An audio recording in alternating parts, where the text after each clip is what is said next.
آج سے کم و بیش 3500 سال قبل مصر میں فرعون نے بنی اسرائیل کو اپنا غلام بنا لیا تھا۔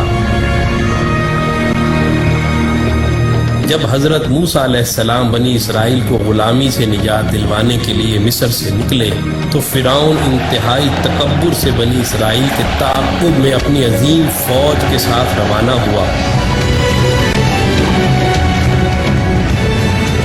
لیکن جب وہ ان کے قریب پہنچا تو اللہ کے حکم سے آسمانی آگ نے اس کا راستہ روک لیا۔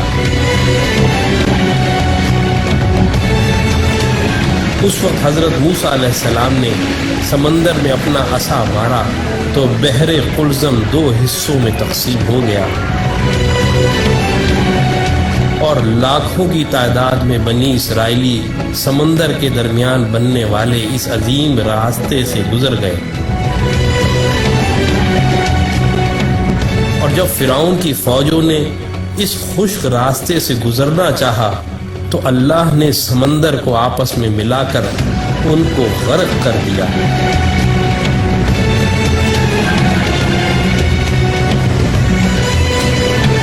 یہودیوں اور عیسائیوں کے عقیدے کے مطابق فرعون کی تمام فوج تو غرق ہو گئی تھی، لیکن فرعون کنارے پر ہونے کی وجہ سے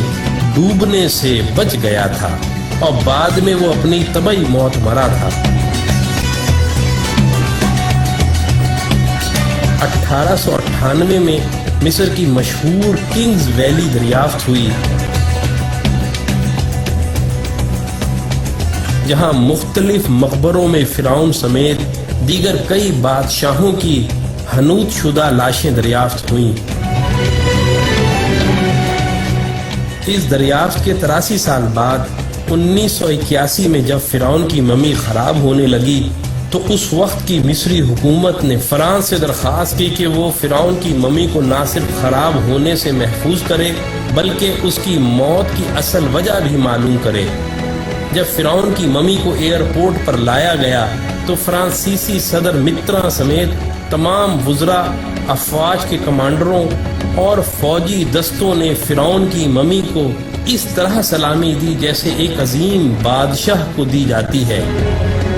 اس کے بعد فرعون کی ممی کو ماہر ڈاکٹروں کی ٹیم کے حوالے کیا گیا جس کے سربراہ ڈاکٹر مورس بوکائے تھے۔ ممی کے مائکروسکوپک ٹیسٹوں سے پتہ چلا کہ فرعون کی لاش پر سمندری نمک کے ذرات موجود ہیں، جو اس بات کا واضح ثبوت تھا کہ فرعون اپنی طبعی موت مرنے کے بجائے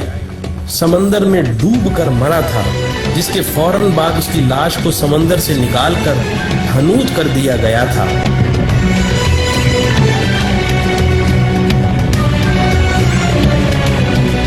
جب ڈاکٹر مورس بوکائے آخری رپورٹ مرتب کر رہے تھے تو ان کو بتایا گیا کہ مسلمانوں کی مقدس کتاب قرآن مجید میں لکھا ہوا ہے کہ اللہ نے فرعون کو غرق کر کے اس کی لاش کو عبرت کے لیے محفوظ کر دیا تھا۔ یہ سن کر ڈاکٹر مورس بوکائے اس قدر حیران ہوئے کہ حقیقت حال جاننے کے لیے مصر روانہ ہو گئے۔ مصر میں ایک مسلمان سائنسدان نے فرعون کی موت کے حوالے سے قرآن کی درج ذیل آیات ان کو پڑھ کر سنائی، اور ہم نے بنی اسرائیل کو سمندر پار کر دیا تو فرعون اور اس کے لشکر نے سرکشی اور تعدی سے ان کا تعاقب کیا، یہاں تک کہ جب وہ سمندر میں ڈوبنے لگا تو کہنے لگا کہ میں اس خدا پر ایمان لاتا ہوں جس پر بنی اسرائیل ایمان لائے ہیں۔ اللہ نے فرمایا، تو اب ایمان لاتا ہے حالانکہ تو پہلے نافرمانی کرتا رہا اور مفسد بنا رہا، تو آج ہم تیرے بدن کو سمندر سے نکال کر محفوظ کر لیں گے تاکہ تو بعد کے لوگوں کے لیے عبرت بن جائے۔ ان آیات کو سن کر انتہائی حیرت کے عالم میں ڈاکٹر مورس بوکائے کہنے لگے، قرآن کا نزول فرعون کی موت کے 2000 سال بعد ہوا، اور اس وقت اور آج تک کوئی فرعون کی ممی کے بارے میں نہیں جانتا تھا، لیکن قرآن نے اس کے بارے میں جو پیشن گوئی کی تھی وہ آج نزول قرآن کے 1400 سال بعد فرانس میں ممی کے مائکروسکوپک ٹیسٹوں سے سچ ثابت ہو گئی ہے۔ تو بھائیو، ایسا قرآن کسی انسان کا کلام تو ہو ہی نہیں سکتا۔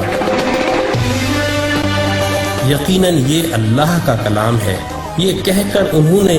بھرے مجمع میں کلمہ پڑھ کر اپنے مسلمان ہونے کا اعلان کیا۔